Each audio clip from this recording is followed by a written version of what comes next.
Hey guys, pleasure to be with you today. I thought at the start of the first test I would actually shoot a video for IGTV instead of a post talking about the test. So those of you who were interested in the live stream about a month ago in the one-day series, hopefully you can have a bit of a listen to this, get my thoughts about what I thought of the previous two tests and what I think is going to happen in the next two tests. It's been a cracking test series so far, obviously dominated by the bowlers, where there are two top-heavy teams in terms of quality. Both teams are struggling with the bat for various reasons, generally down to poor form, inexperience, or a lack of players or players that are away or injured.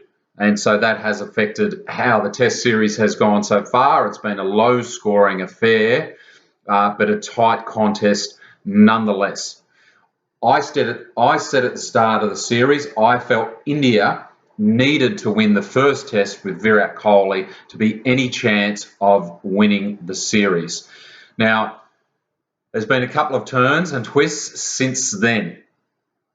The first and foremost was that huge day's play where India got bowled out for 36 runs. No one could really believe that. And on a wicket that was pretty batting friendly. But nonetheless, 36 was the total. The Australian bowlers, the Australian fast bowlers, are of world quality. And on that particular day, they bowled really well.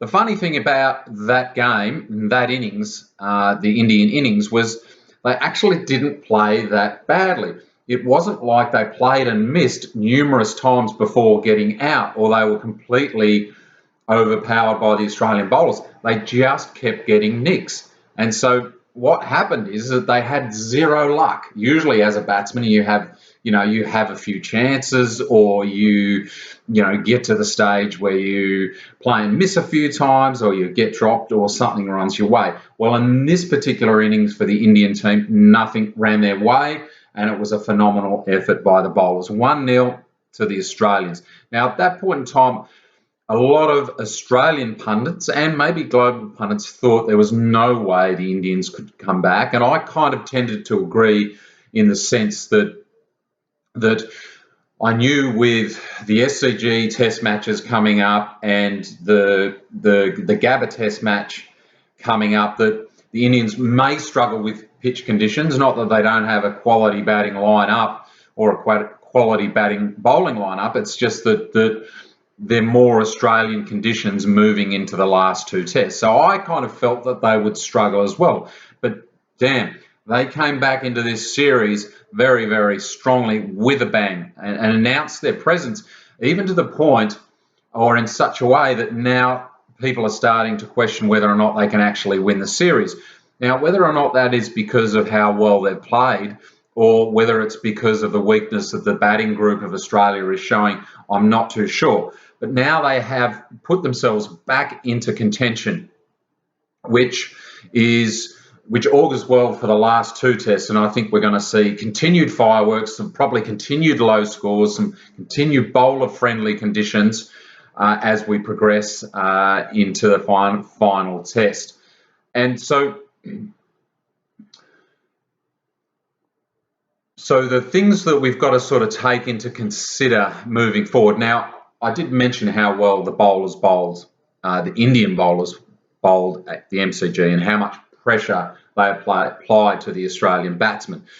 Now, in conjunction with that, it was an absolutely outstanding match for Rahane, both as a captain, and some of his field placements were spot on. But also as a bat and as a leader, and so the turnaround came from those three things. Although, having said that, the luck that they didn't have in Adelaide, they got in Melbourne in the form of a few drop catches from the Australian team as well.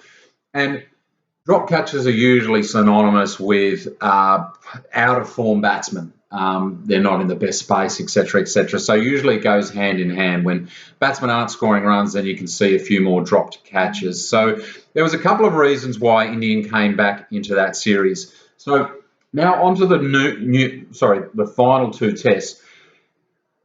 There are a couple of factors that we've got to consider when we're looking at who we think is going to win this series eventually. So the first one I mentioned is that, well, first and foremost is the SCG and the Gabba wicket conditions. They're more likely to be bowler friendly in terms of the pace and bounce, which should put the odds slightly in Australia's favour. Secondly, there's a number of changes in personnel. So you've got Yadav coming out of the team. He's a bit of a big loss, which means that the Indian team will have to plug that hole with an inexperienced bowler.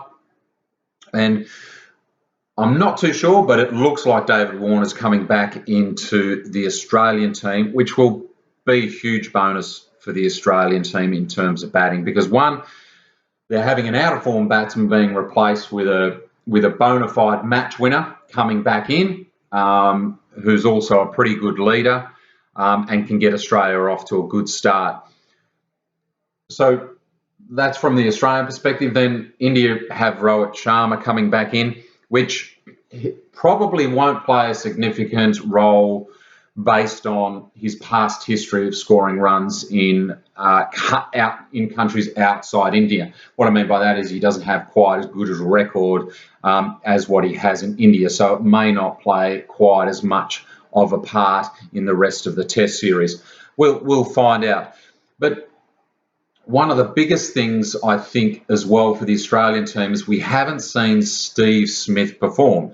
So it's highly unlikely that he will go another 2 games without scoring runs. So from my perspective, I think the odds are with Australia at the Gabba significantly. I also think the odds are with Steve Smith scoring runs in the final 2 tests. So if it's at SCG, then Australia significantly increase their chances of winning the series. So there you have it.